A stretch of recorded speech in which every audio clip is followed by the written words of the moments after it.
여러분들도 서로 간에 사랑하시기를 주의 이름으로 축원합니다. 저도 여러분들을 진심으로 사랑합니다. 여러분들의 아멘이 적은 거 보니 나를 사랑 안 하는 것 같아요. 예, 오늘 본문의 말씀을 보면은 하나님은 사랑이시라 이렇게 말씀하고 계십니다. 우리가 이 사랑이라고 하는 내용의 의미의 뜻을 깊이 생각해 보면은 여러 가지 뜻으로 나타나고 있으나 사람과 사람들이 서로 사귀게 되게 될 때 서로 간에 잘 알지 못하다가 알게 되기를 시작하면서부터 서로 좋아하게 되면은 무엇이라고 표현합니까? 내가 당신을 사랑합니다 해가지고 서로 간에 더 깊어진 사랑이 돼가지고 서로 간에 짝을 이루며 결혼해서 살게 되게 돼 있죠. 그와 마찬가지로 하나님의 우리를 사랑하게 동기가 어느 때에 우리를 사랑하셨는가 하는 그 내용의 뜻을 분별해 보도록 하겠습니다. 하나님은 사랑이라고 하는 그 내용의 의미는 서로 간에 평범하게 서로 좋았을 때 사랑한다는 말이 아니었고 원수되었던 인간들을 사랑한 그 자체를 보고 사랑이라고 이렇게 말하고 있습니다. 여러분들 이제 두 부부가 서로 사랑하기 전에는 좋아하기 전에는 어떻게 해요? 남남이었었지요. 그러다가 서로 간에 교제를 하면서 사랑한다 하다가 결혼하게 되면서 살게 되고 있지 않습니까? 그럼 이미 사랑의 결과가 이루어졌기 때문에 사랑하는 단어를 많이 안 씁니다. 그러나 하나님은 사랑이라고 하는 이 내용의 자체 의미가 뭐냐면은 우리 인생들이 하나님과 원수되었을 때 우리를 사랑한다고 하는 그 내용 속에서 우리를 구원하겠다고 하는 내용의 의미 뜻이 오늘 본문에 하나님은 사랑이시다 그런 내용의 말씀의 뜻입니다. 그래서 로마서 5장을 보시면은 로마서 5장을 보시겠습니다. 로마서 5장 10절의 말씀을 보시면은 곧 우리가 원수 되었을 때에 그의 아들의 죽으심으로 말미암아 하나님과 화목하게 하셨은즉 화목하게 된 자로서는 더욱 그의 살아나심으로 말미암아 구원을 받은 것이니라 그랬어요. 그럼 곧 우리가 원수 되었을 때 그의 아들을 어떻게 돼요? 죽으심으로 말미암아 하나님과 화목하게 됐다는 거예요. 이게 즉 사랑이란 내용의 표현입니다.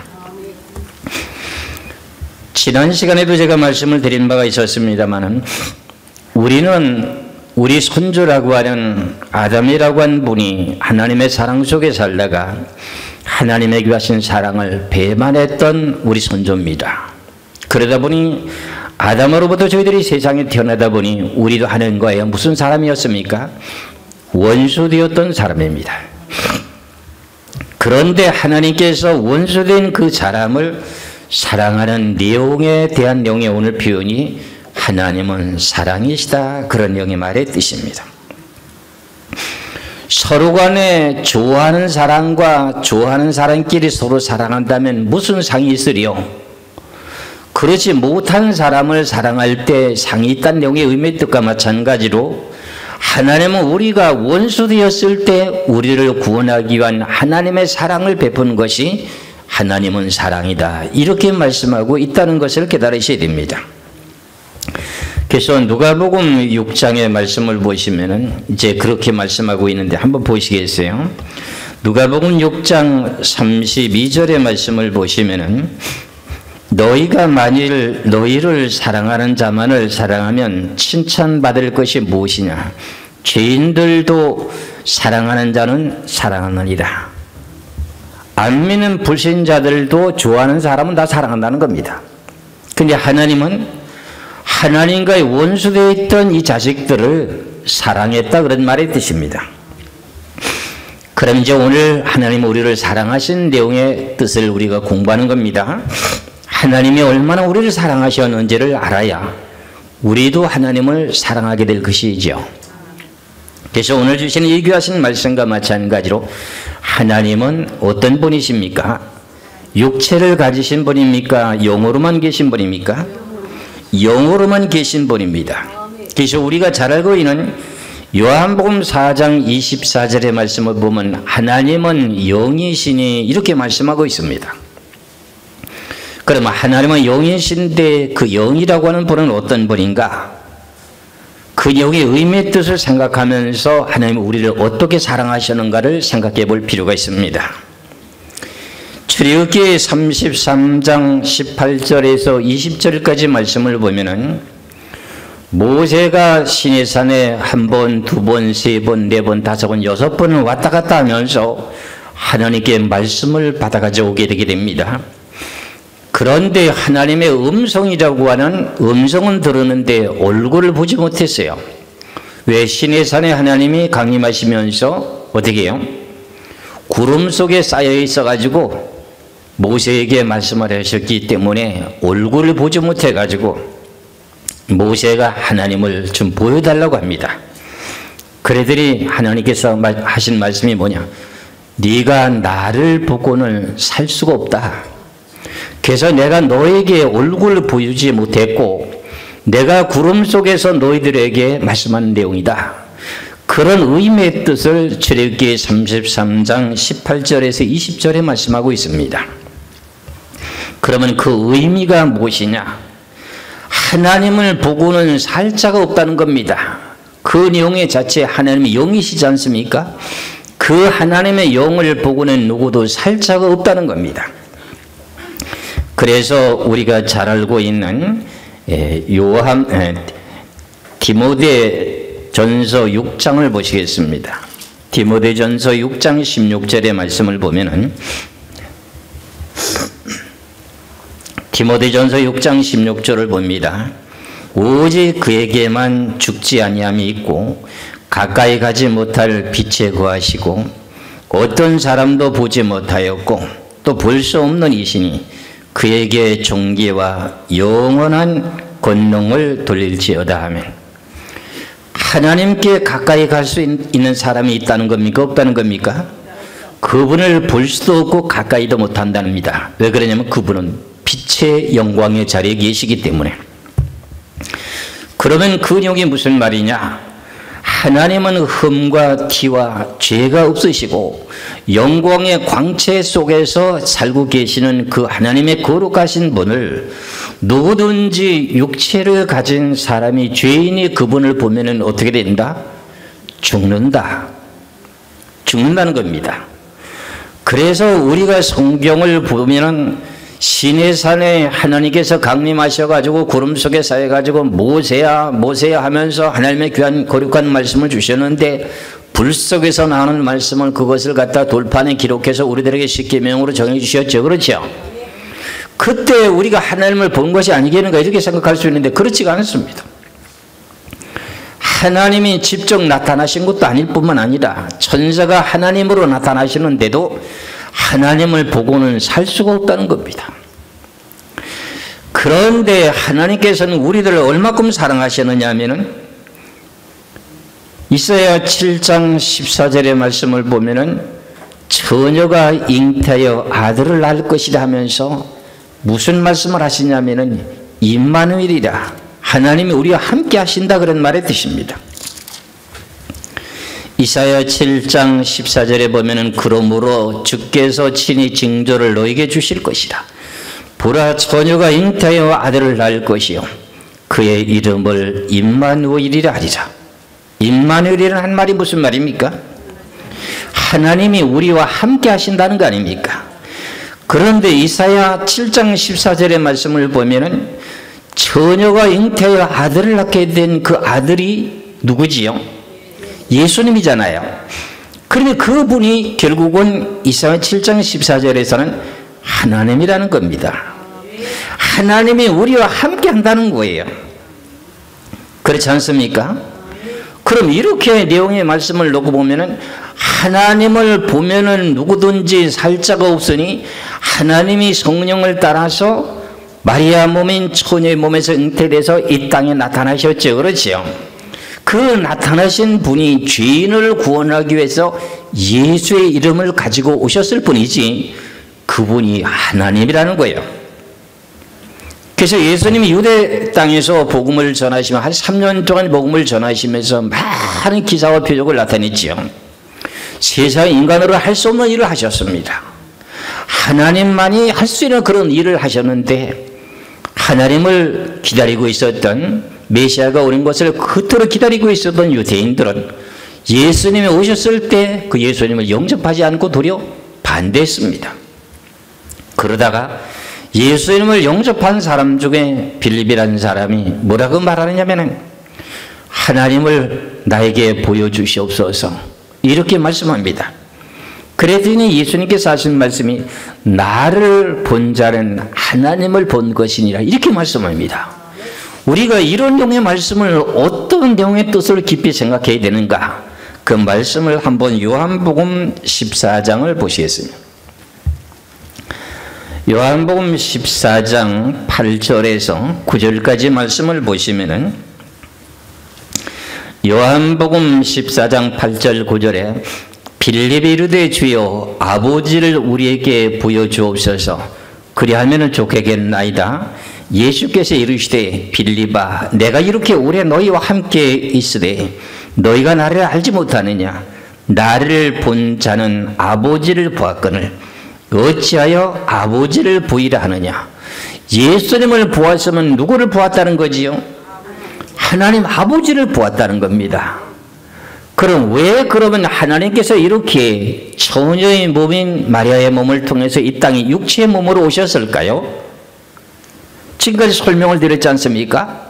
하나님의 영이 직접 나타나시면은 이 세상 사람들이 그분을 보고 살 수가 있습니까? 없습니까? 나를 보고는 살 수가 없다고 하니까는 본래 하나님은 영으로 계신 분이고 지금도 영으로 보좌 세계에 계십니다. 근데 그분이 직접 나타나시면 이 지구의 모든 사람들이 다 죽습니까? 안 죽습니까?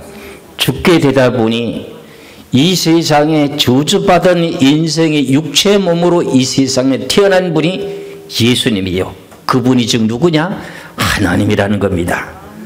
그 내용의 의미를 생각해 보면은 하나님이 원수된 우리들과 서로 간에 마주치면 죽을까봐 육체 몸으로 이 땅에 나타나셔가지고 결국은 우리들의 모든 죄를 위해서 여러 가지 고난과 박해를 받으면서 결국은 마지막에는 무슨 일을 하십니까? 우리들을 위해서 십자가에 죽기까지 사랑하신 그 내용의 사랑이 얼마나 큰지 여러분들 아십니까? 그래서 하나님은 우리를 사랑했다고는 하나님을 사랑이라고 하는 내용의 뜻을 이제 조금 짐작이 가십니까?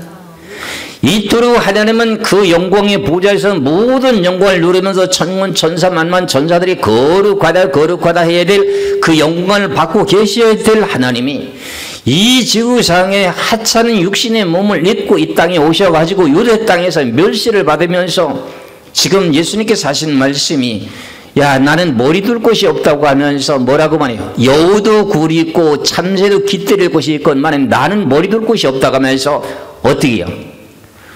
밤에 감람산 산에 올라가서 찬이스를 맞으면서 밤새도록 기도하시고 새벽에는 예루살렘 성전에 와서 하나님께 예배를 드리고 말씀을 가리켰던 그분이 하나님이었습니다.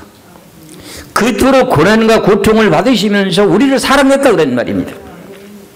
예를 들자면은 내가 배 아파서 난 자녀가 어떤 어려움에 공경에 처해 있으면은 배고파서 울게 되면 가슴이 찢어지죠. 그렇죠? 그런데 하나님이 스스로 영으로는 그대로 하늘 보좌의 세계에 계시고 그 하나님의 영이라고 하는 건 성령 아닙니까? 그 성부와 성자, 육신의 몸을 가진 하나님 성자와 그 다음에 성령이 하나인가요? 셋인가요? 하나거든요. 그래서 성부와 성자와 성령이 하나라 그러는 그걸 보고 삼위일체는 하나다 이렇게 말씀하시는 겁니다. 그런데 그분이 그 영광을 모르고 이 세상의 지구에 원수되어 있던 저 백성들을 갖다가 내가 구원하기 위하여 육체 몸을 입고 이 땅에 오셔가지고 저들의 죄를 담당해야 되기 때문에 이 땅에 오셨다는 겁니다. 그러니까 결국은 하나님은 사랑이라고 하는 말의 뜻이 맞을까요? 안 맞을까요? 맞는 것이에요. 아담과 하와가 선악과를 따먹기 전에는 함께 동의하며 살았습니다. 그러면 아담과 하와가 사랑 속에 살았나요? 안 살았나요? 아담과 하와가 선악과를 따먹기 전에 사랑 속에 살았습니다. 그런데 그 사랑, 하나님의 사랑을 뭐 했어요? 배신했어요. 배신한 그 원수를 다시 구원하기 위해서 당신이 육신의 몸을 이 땅에 입고 오시지 않고는 구원할 수가 없었던 그 내용의 결과가 뭐냐? 사랑이라는 거예요. 그래서 이 내용을 간단하게 설명한 내용이 요한복음 3장 16절입니다. 요한복음 3장 16절의 말씀을 보면 하나님이 세상을 이처럼 사랑하사 독생자를 주셨으니 이는 그를 믿는 자마다 멸망하지 않고 영생을 얻게 하려 하십니다.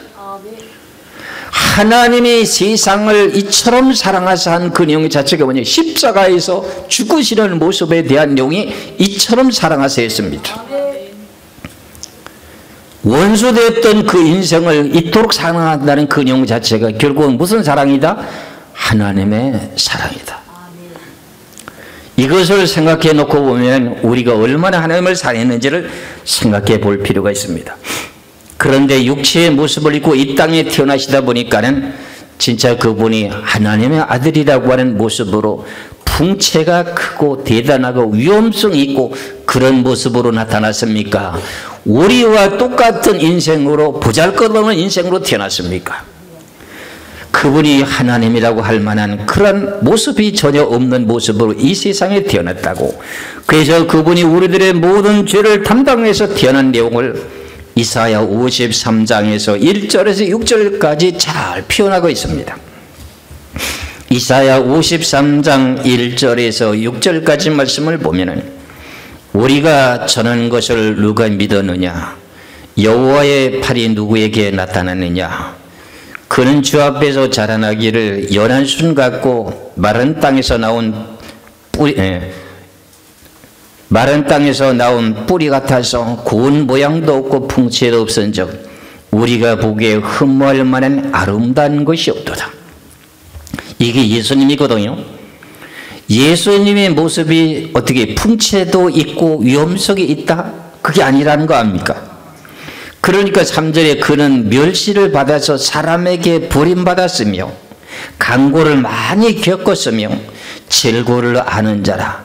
마치 사람이 그에게 얼굴을 가리는 것 같이 멸시를 당하였고 우리도 그를 귀히 여기지 아니하였도다.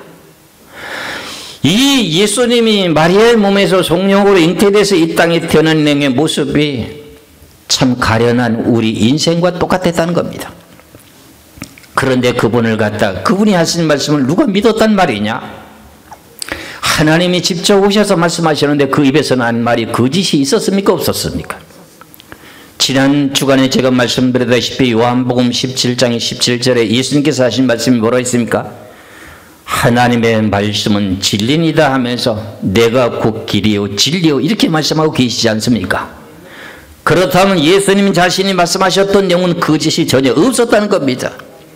그분이 뭐냐? 이 성경의 전체적인 내용이 원수됐던 이 세상을 구원시키기 위해서 사랑에 대한 내용의 증표로 육신의 몸을 입고 이 땅에 태어나신 그 결과가 사랑이라는 겁니다. 4절 말씀을 봅니다. 이사야 53장 4절에 그는 실로 우리의 질고를 지고 우리의 슬픔을 당하셨거늘 우리는 생각하기를 그는 징벌을 받아 하나님께 맞으며 고난을 당한다 하였노라. 그가 찔림은 우리의 허물 때문이요 그가 상함은 우리의 죄악 때문이다. 그가 징계를 받음으로 우리는 평화를 누리고 그가 채찍에 맞음으로 우리는 나음을 받았도다. 우리는 다 양 같아서 그를 행하여 각기 제 길로 갔거늘 여호와께서는 우리 모두의 죄악을 그에게 담당시키셨도다 그럽니다.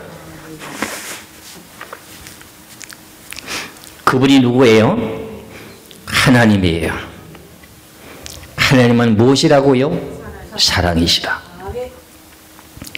원수되었던 사람을 당신이 영으로 계시면은 세상의 사람들과 서로 간에 접촉할 수가 없다 보니 내가 이 세상에 내려와서 그 죄악된 백성들을 구원하기 위하여 육신의 몸을 입고 오셨고 어떤 내용의 풍채의 모습도 없고 연약한 그 순같이 자랐던 그 인생 속에서 많은 질과 고난과 고통을 받으시면서 끝까지 우리들을 구원하기 위해서 십자가를 지셨다고 하는 내용을 생각하면은 하나님이 우리를 너무너무 사랑했다고 하는 걸 알 수 있죠. 그렇지요? 이런 내용에 하나님이 우리를 이토록 사랑하셨으니 우리는 또 어떻게 해야 될까요? 이제 원수되었던 인생이 하나님의 사랑을 우리가 받았으니 우리도 뭘 해야 됩니까? 우리도 하나님을 사랑해야 됩니다. 하나님이 그 엄청난 사랑을 베풀어 주시는 것을 받아들이지 않는 것이 죄인입니다. 하나님이 그 엄청난 사랑을 하신 그 내용 자체를 받아들이지 않는 것이 죄인이에요. 그것 때문에 지옥 가는 거예요. 그래서 우리는 그 하나님의 사랑을 지금 받아들이고 영접했습니다. 그럼 우리는 누구의 자녀가 됐습니까? 마귀의 자녀였던, 원수의 마귀의 자녀가 되었던 그 자녀가 하나님의 자녀가 됐습니다. 그렇다면 우리는 누굴 또 사랑해야 됩니까? 하나님을 사랑해야 됩니다. 그래서 이번 주간이라고 하는 주간, 토요일입니까? 저 구정이라고 한 날짜가? 예, 이번 주 이제 토요일 날이라는 토요일이 결국은 이 우리 한국의 구의 명절이라고 하는 구정이라고 하는 구정이죠. 그렇죠? 그 구정에 대한 내용을 생각하면서 우리는 지금 하나님이 베풀어 주신 그 사랑을 배반하지 않고 세상 풍조를 따라서 우상을 섬기고 하는 그런 일에 동참하는 것이 좋을까요? 아닐까요? 동참하면 안 되는 거죠. 저나 여러분이나 하나님의 사랑을 받았으면 우리도 하나님을 사랑해야 되겠죠. 그 하나님을 사랑하는 것이 어떻게 사랑하는 거냐? 하나님은 그토록 육신의 몸을 입고 이 땅에 오셔가지고 우리들을 위해서 십자가를 지셔서 제물로 죽으셨지만 그럼 우리는 어떻게 하나님을 사랑하느냐? 그 영의 사랑의 결과는 요한일서 5장 2절에서 3절까지 말씀을 보면은 그 하나님의 계명을 지키는 것이 하나님을 사랑한다 이렇게 되어 있습니다. 요한일서 5장 2절 3절입니다. 우리가 하나님을 사랑하고 그의 계명들을 지킬 때 이로써 우리가 하나님의 자녀를 사랑하는 줄을 아느니라. 하나님을 사랑하는 것은 이것이니 우리가 그의 계명들을 지키는 것이다. 그의 계명들은 무거운 것이 아니로다. 그의 계명들을 지키는 것이 누구를 사랑하는 거다? 하나님을 사랑하는 거다. 하나님은 우리를 그토록 지극히 사랑하셨는데 우리는 하나님을 사랑하려면 하나님의 계명을 지키는 거다. 하나님의 계명이 무수히 많습니까? 10계명입니까? 1계명에서 4계명입니까? 1계명에서 4계명 그것만 지키면 돼요. 나 외에는 다른 신을 섬기지 말라 이것만 지키면 하나님을 사랑하는 거예요. 참 이렇게 하나님을 사랑하는 이 내용의 말씀을 통해서 잘 깨닫고 놓고 보면 내가 이 세상에 사는 동안에 여러 가지 어려움과 고난과 고통을 닥쳐도 세상의 권세자들에게 굴복당하지 않고 하나님의 계명을 지키는 그 자체가 무엇이라고요? 하나님을 사랑하는 거랍니다. 그럼 지금까지도 우리나라가 위중에 속해 있는 이 가운데서 하나님을 사랑해야 될 이 모든 시점에 있는 우리 기독교인들이 하나님을 사랑하지 못하고 정치와 권세의 억압 속에서 눌려가지고 하나님을 사랑하는 표현을 하지 못한다면 그건 진실로 하나님의 사랑을 깨닫고 있는 분이라고 생각합니까? 모른다고 생각합니까? 나는 모른다고 생각합니다. 감히 내가 이렇게 말할 수가 있을지 모르겠으나 하나님의 사랑을 잘 모르고 있는 것 아니겠는가? 이렇게 생각해 볼 수도 있습니다. 성경에서는 하나님께서 우리가 하나님을 사랑하게 되게 되면 하나님이 어떤 일을 하시는가를 우리들에게 표현하고 있습니다. 그 내용의 말씀을 시편 145편을 한번 보시겠습니다. 시편 145편 20절의 말씀을 보시면 이런 말씀이 있습니다. 시편 145편 20절에 보면은 여호와께서 자기를 사랑하는 자들은 다 보아지고 악인들은 다 뭐하리라? 멸하시리라. 시편 145편 20절에 보니까 여호와께서 자기를 사랑하는 자, 그럼 누구를 사랑한다는 말의 뜻이죠? 하나님을 사랑하는 자. 그럼 하나님 우리를 사랑하셨으니 우리도 하나님을 사랑해야 될 거 아닙니까? 그렇지 않습니까? 그래서 이런 내용처럼 어떤 자리에 어떠한 위중한 그 상황 속에 있다 할지라도 하나님은 우리를 어떻게 한다고요? 보호해 주신다는 겁니다. 여러분들이 잘 알고 있는 내용 가운데 유다 백성들이 결국은 하나님의 말씀에 순종하지 않게 됨으로 말미암아서 바벨론의 포로로 붙잡혀가게 되죠. 바벨론의 포로로 붙잡혀가가지고 그 중에 젊은 청년들을 느부갓네살 왕이라고 하는 바벨론 왕이 인재를 만들기 위해서 사드락과 메섹과 아베노고 다니엘을 갖다가 교육을 시키게 되죠. 그러고 난 후에 느부갓네살 왕이라는 사람이 신할 평지에다가 20m가 좀 넘는 그 신상을, 금신상을 만들어 놓고 모든 백성들을 갖다가 그 자리에 모아놓고 누구든지 저 느부갓네살 왕 신상 앞에 절하지 않은 자는 뭐한다? 뜨거운 풀무불에 집어넣어서 태워서 죽이겠다 하는 어명을 내렸습니다. 그러는데 하나님을 사랑하는 계명을 지키고 있었던 사드락과 메삭과 아베누고는 어떤 일이 벌어졌느냐? 느부갓네살 왕의 신상을 갖다 세우는 그 신상에 모든 사람들이 나팔을 불고 꽹과리를 치고 난리를 치게 될 때 온 백성들이 다 엎드려서 땅에 지금 절하고 있는데 사드락과 메삭과 아베누고 세 사람이 뻗쭉 서 있는 겁니다. 그 사람은 무엇 때문에 서 있었을까요? 하나님을 사랑하고 있었기 때문에. 나 외에는 다른 신에게 절하지 말라고 하는 그런 내용의 말씀을 그들이 배우고 깨닫고 있었기 때문에, 그 말씀을 믿고 있었기 때문에 풀무불에 들어가서 나를 죽인다 할지라도 나는 저 신상에 절하지 않겠다고 하는 사랑의 표현을 나타냈습니다. 그래서 결국은 느부갓네살 왕이 사드락과 메삭과 아베누고에게 와서 말하기를, 너희가 진실로 나에게 충성하고 헌신한 것을 내가 아노라.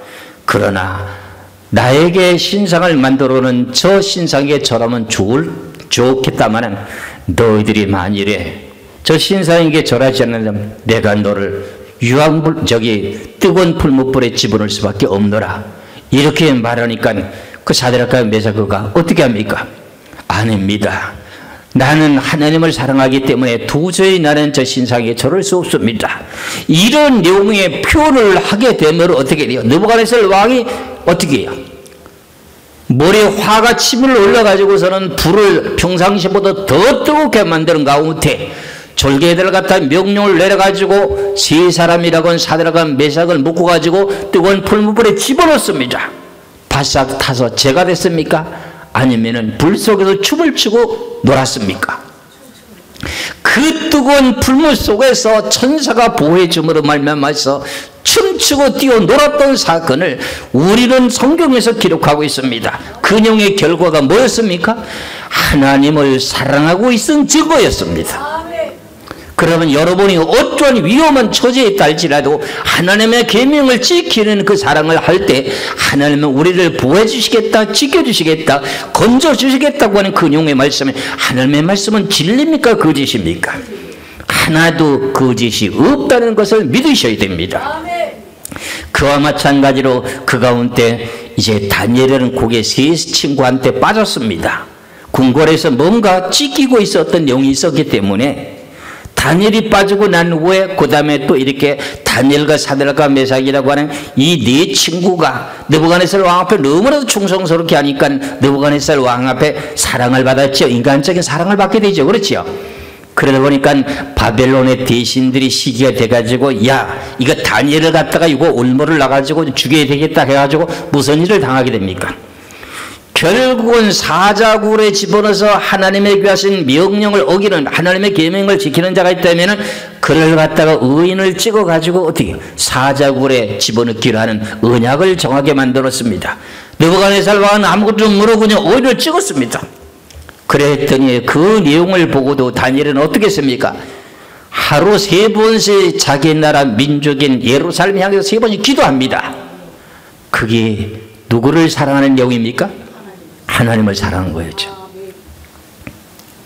그래서 그 내용을 알면서도 다니엘은 하루에 3번씩 기도하다 보니 느부갓네살 왕 밑에 있는 대신들이 그걸 알고 그대로 갔다가 느부갓네살 왕 앞에 고발을 했습니다. 그러니 느부갓네살 왕이 어떤 명령이기에 그 명령을 거역할 수가 있으며, 당신이 국가에서 법을 정의하는 의인이라고 하는 지금 직인을 찍어놨는데 그걸 변경할 수가 있습니까? 없습니까? 없으니까는 사자굴에 집어넣는데 다니엘가 들어가자마자 죽는 것이 아니라 하나님께서 사자의 입을 봉해 놓고 다니엘을 삼키지 못했던 사건을 우리는 잘 알고 있지 않습니까? 사자굴에 집어넣어도 뜨거운 풀무불에 집어넣어도 어떤 곳에 집어넣는다 할지라도 하나님이 사랑하는 자를, 하나님을 사랑하는 자를 저토록 보호하시고 지켜주신다고 하는 걸 깨달으셔야 됩니다. 이것이 사랑입니다. 세상에 가수들이 그저 사랑 타령하고 있는데, 사랑이라고 하는 육체적인 그 사랑에 대한 용의 표현만 하는 것이 아니라 성경에서 사랑이라고 하는 그 용의 자체는 목숨을 거는 사랑이었습니다.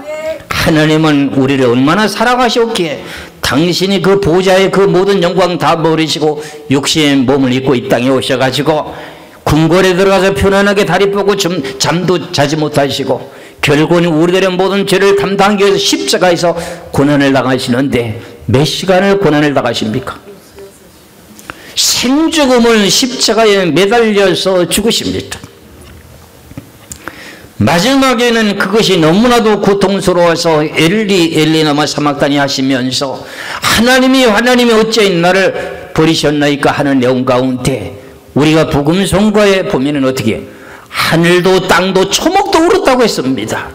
하나님이 그토록 우리를 사랑하는 영의 증거가 그렇게 나타나고 있는데 우린 잠시 잠깐에 내 자신의 안위를 위해 가지고 예수 그리스도를 배반하면 됩니까? 안 됩니까? 여기서부터 우리는 하나님의 사랑을 분명히 깨달아야 됩니다.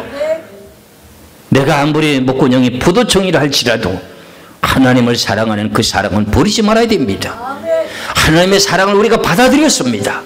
그리고 난 후에 나는 하나님의 자녀가 됐습니다. 세상의 권세자들이 예수 믿는 사람들을 갖다 박해하게 됩니다. 주례를 들고 고문하고 예수 그리스도를 부인하라고 합니다. 그럼 여러분들 예수 그리스도를 부인하면 됩니까? 안 됩니까? 그럼 다시 그러면 하나님을 배반하는 거 되는 거 아닙니까? 그럼 다시 구원받지 못한다는 겁니다. 그러니 하나님이 이렇게 우리를 사랑하셨는데 우리는 사랑하는 것이 뭔가?